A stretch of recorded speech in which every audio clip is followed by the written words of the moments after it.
அதிமுக முன்னாள் அமைச்சர் எஸ்பி வேலுமணி இல்ல திருமண நிகழ்ச்சியில் அக்கட்சியின் பொதுச் செயலாளர் எடப்பாடியும் முன்னாள் அமைச்சர் செங்கோட்டையனும் சந்தித்துக் கொள்வார்கள் என்று எதிர்பார்க்கப்பட்ட நிலையில் இருவரும் சந்தித்துக் கொள்ளாதது தொண்டர்களுக்கு ஏமாற்றத்தை அளித்துள்ளது.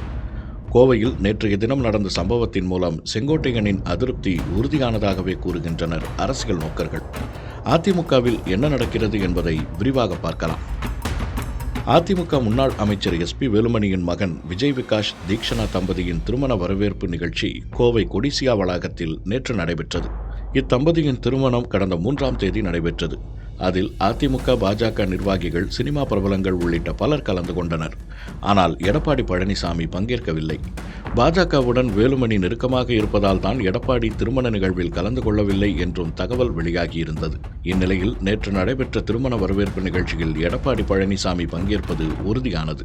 சமீப காலமாக எடப்பாடி பழனிசாமிக்கும் செங்கோட்டையனுக்கும் மனக்கசப்பு இருந்து வருவதாக கூறப்படுகிறது. இது அத்திக்கடவு அவிநாசி திட்டத்தின் நன்றி தெரிவிக்கும் விழாவில் வெளிப்படையாக வெடித்தது. செங்கோட்டையன் அந்த நிகழ்வில் பங்கேற்காதது பரபரப்பாக பேசப்பட்டது.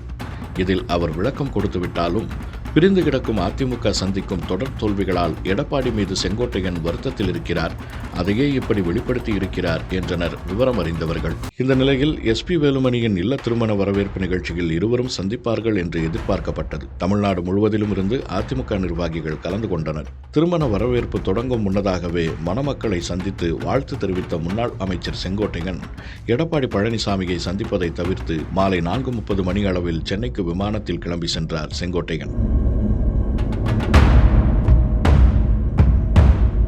இந்த நிலையில் மாலை 6 மணிக்கு வருகை தந்த எடப்பாடி பழனிசாமி தம்பதியினரை வாழ்த்திவிட்டு கிளம்பி சென்றார். அப்போது வரவேற்பு நிகழ்ச்சியில் பங்கேற்ற மகாராஷ்டிர மாநில ஆளுநர் CP ராதாகிருஷ்ணனும் எடப்பாடி பழனிசாமியும் கோவை விமான நிலையத்தில் சந்தித்து சிறிது நேரம் உரையாடினர். தொடர்ந்து ஒரே விமானத்தில் இருவரும் சென்னை சென்றடைந்தனர். வேலுமணி இல்ல திருமண வரவேற்பு விழாவில் பல அரசியல் தலைவர்கள், சினிமா பிரபலங்கள் பங்கேற்றாலும் எடப்பாடியும் செங்கோட்டையனும் சந்தித்துக் கொள்வார்கள் என்று எதிர்பார்க்கப்பட்ட நிலையில் அவர்கள் ஒருவரை ஒருவர் சந்திக்காமல் சென்றது தொண்டர்களிடையே ஏமாற்றத்தை ஏற்படுத்தியதாகவே தெரிகிறது. குறிப்பாக முன்னதாகவே நிகழ்ச்சிக்கு வந்த செங்கோட்டையன் எடப்பாடியை சந்திக்காமல் சென்றது பேசுபொருளாக மாறியிருக்கிறது.